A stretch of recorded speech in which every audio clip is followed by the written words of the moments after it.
평안하신지요? 하나님의 은혜와 사랑이 여러분의 삶 가운데 강물처럼 흐르기를 기도합니다.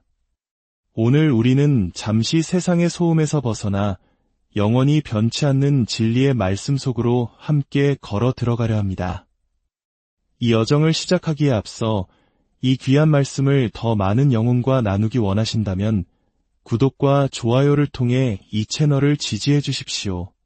여러분의 작은 손길 하나하나가 절망 속에 있는 누군가에게는 큰 위로와 희망의 빛을 전하는 귀한 통로가 될 수 있음을 기억해 주시기 바랍니다. 주님의 이름으로 여러분 모두를 축복합니다. 요한복음 16장 32절과 33절에서 우리 주 예수님께서는 사랑하는 제자들에게 이렇게 말씀하셨습니다. 보라, 너희가 다 각각 제 곳으로 흩어지고 나를 혼자 둘 때가 오나니 벌써 왔도다. 그러나 내가 혼자 있는 것이 아니라 아버지께서 나와 함께 계시느니라. 이것을 너희에게 이르는 것은 너희로 내 안에서 평안을 누리게 하려 함이라. 세상에서는 너희가 환난을 당하나 담대하라. 내가 세상을 이기었노라. 오늘은 이 마지막 말씀, 내가 세상을 이기었노라는 위대한 선포를 중심으로 세상의 승리자이신 그리스도에 대해 깊이 묵상해보고자 합니다. 이 말씀이 선포되었던 순간은 인류 역사상 가장 어둡고 무거운 공기가 흐르던 때였습니다. 우리의 구원자이신 예수님께서는 제자들을 떠나 바로 그들을 위한 죽음의 길로 향하고 계셨습니다. 그분의 가장 큰 염려는 당신이 떠난 후 제자들이 겪게 될 시련과 환난으로 인해 그들이 너무나 크게 낙심하지 않을까 하는 것이었습니다.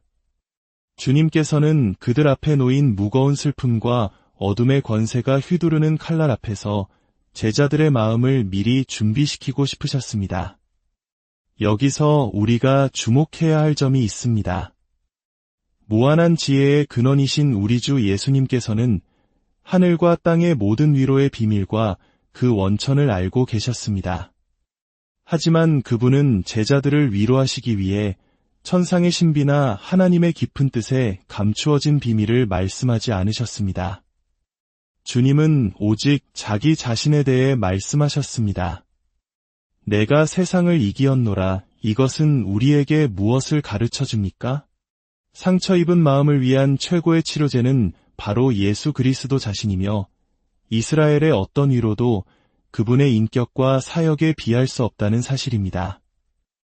위로의 아들 바나바와도 같으신 주님께서조차 당신이 친히 행하신 일을 가리키며 제자들을 격려하셔야 했다면 오늘날 말씀을 전하는 이들이 예수님에 대해 더 많이 설교하고 슬픔에 잠긴 이들이 그분에게서 위로를 찾는 것이 얼마나 지혜로운 일이겠습니까?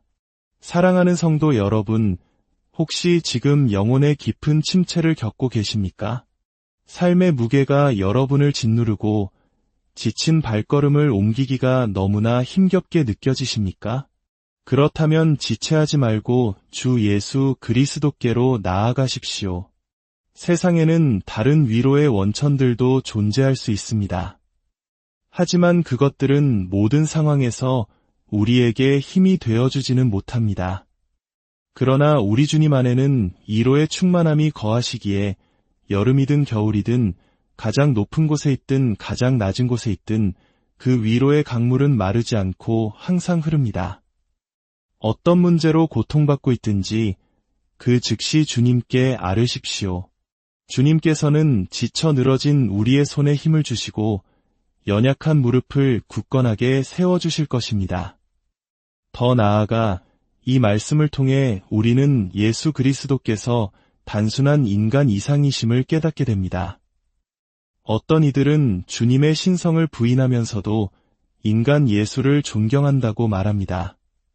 그러나 만약 그분이 단지 인간에 불과했다면 담대하라, 내가 세상을 이기었노라고 말하는 것이 얼마나 교만하고 이기적인 선언이겠습니까?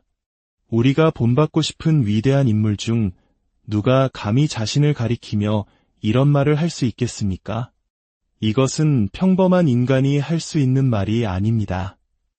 주님은 온유하고 겸손하셨지만 진정으로 겸손한 사람은 스스로 그렇다고 말하지 않습니다. 그러나 그분을 하나님의 아들로 그분의 신성을 이해하고 바라볼 때 이 말씀은 더없이 아름답고 합당하며 우리를 향한 장엄한 권위와 사랑의 선포가 됩니다. 당신의 신성의 탁월함 속에서 제자들을 향해 말씀하시는 그 모습을 상상해 보십시오. 오, 복되신 인자시여, 당신은 또한 하나님의 아들이십니다.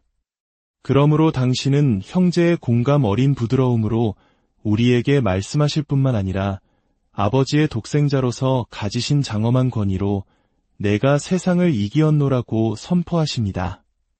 믿음의 눈 없이 이 선언을 바라본다면 얼마나 기이하게 보일까요? 배신당한 나사렛의 한 남자가 어떻게 내가 세상을 이기었다고 말할 수 있단 말입니까? 유럽의 지도를 자기 뜻대로 바꾸고 열국을 발 아래 짓밟았던 나폴레옹이나 페르시아의 궁전을 약탈하고 고대의 군주들을 사로잡았던 알렉산더 대왕이 이런 말을 했다면 우리는 이해할 수 있을지도 모릅니다. 그러나 지금 이 말씀을 하시는 분은 누구입니까? 그는 갈릴리의 한 목수이며 가난하고 소외된 자들과 함께하는 분입니다. 그에게는 부도, 세상의 지위도, 명예도 없습니다. 심지어 가장 비천한 제자에게 배신당하여 원수들의 손에 넘겨질 운명에 처해 있습니다. 곧 재판을 받고 죽음을 맞이하게 될 것입니다. 십자가의 모든 수치와 그로 인한 죽음을 눈앞에 두고 있으면서도 그는 선포합니다. 내가 세상을 이기었노라. 머리둘 곳조차 없으셨던 분, 자신을 위해 나서 줄 제자 하나 없었던 분이 오히려 너희가 다 흩어져 나를 혼자 둘 것이라고 말씀하신 그분이 이 위대한 승리를 선언하고 계십니다. 이 얼마나 놀랍고도 진실된 선포입니까? 주님은 육신의 눈으로 보이는 대로 말씀하지 않으셨습니다. 우리는 여기서 믿음의 안경을 쓰고 장막 저편을 보아야 합니다. 멸시받는 인자의 육신적인 모습뿐만 아니라 그 안에 거하시는 고귀하고 모든 것을 정복하는 영혼을 보아야 합니다. 수치를 영광으로, 죽음을 영광으로 바꾸신 그 영혼을 말입니다. 그렇다면 예수님께서 말씀하신 세상이란 무엇일까요? 그리고 그분은 어떻게 세상을 이기셨을까요? 성경에서 세상이라는 단어는 여러 의미로 사용됩니다. 하나님께서 창조하신 물리적인 세상도 있고 하나님께서 너무나 사랑하사 독생자를 주신 구원의 대상으로서의 세상도 있습니다. 그러나 오늘 본문에서 말씀하시는 세상은 악한 자 안에 처한 세상을 의미합니다. 그리스도를 알지 못하고 항상 그분을 대적하며 우리가 사랑해서는 안 될 세상을 말합니다. 이 세상이나 세상에 있는 것들을 사랑하지 말라고 하신 바로 그 세상입니다. 이 세상은 사탄의 씨앗이 가시적으로 구현된 형태이며 불순종의 아들들 가운데 역사하는 악한 영의 실체입니다. 이것은 거듭나지 않은 인류 대중 속에 존재하는 악의 힘이며 사망 가운데 거하는 세상 속에 머무는 죄의 에너지입니다. 마귀는 이 세상의 신이자 임금입니다. 따라서 이 세상과 친구가 되는 자는 하나님의 원수가 되는 것입니다. 교회는 이 세상과 반대되는 개념입니다. 그리스도께서 세상으로부터 구속하시고 선택하여 당신께 속하도록 구별하신 무리가 바로 교회입니다. 주님은 그들에게 내가 세상에 속하지 아니함 같이 그들도 세상에 속하지 아니하였사옵나이다 라고 말씀하셨습니다. 선택받고 구속받고 부름받고 구원받은 자들을 제외한 나머지 인류, 그들이 바로 세상입니다. 이 세상의 힘은 그리스도와 그분의 택하신 자들을 향해 치명적인 적대감을 드러냅니다. 그러므로 이 악한 세대라고 불리며 은혜의 왕국은 장차올 세상으로 이야기됩니다. 이 세상은 관습, 유행, 격언, 규칙, 방식 등 악한 힘의 총체이며 이로 인해 우리는 세상에서 환난을 당하게 됩니다. 배고픔, 질병, 고통, 불친절 등 다양한 형태의 악이 우리를 찾아옵니다. 우리는 적진 한가운데를 지나는 순례자이며 우리가 머무는 이 땅의 사람들은 우리의 하늘 본향을 향한 여정에 동행하는 친구가 아닙니다. 사탄이 주인인 이 세상의 왕국으로부터 우리는 치열한 반대에 부딪힐 것이며 영원한 안식에 들어가기 위해서는 승리할 때까지 싸워야 합니다. 그렇다면 그리스도께서는 어떻게 이 세상을 이기셨을까요? 첫째, 그분은 당신의 삶으로 세상을 이기셨습니다. 우리가 잘 알지 못하는 그분의 초기 30년은 세상과의 싸움을 위한 놀라운 준비 기간이었습니다. 목수의 작업실에서 세상에 알려지지 않은 채로 그분은 단순히 전투를 준비하신 것이 아니라 이미 이기기 시작하셨습니다. 선을 행하려는 열망이 가득하고 죄와 불의가 온 땅에 가득한 것을 보면서도 아버지의 때를 잠잠히 기다리는 인내 속에서 그 승리의 서막을 볼 수 있습니다. 공생애를 시작하신 후 그분은 언제나 자신의 증언에 충실하심으로써 세상을 이기셨습니다. 사람들을 기쁘게 하기 위해 단 한마디도 자신의 메시지를 수정하지 않으셨습니다.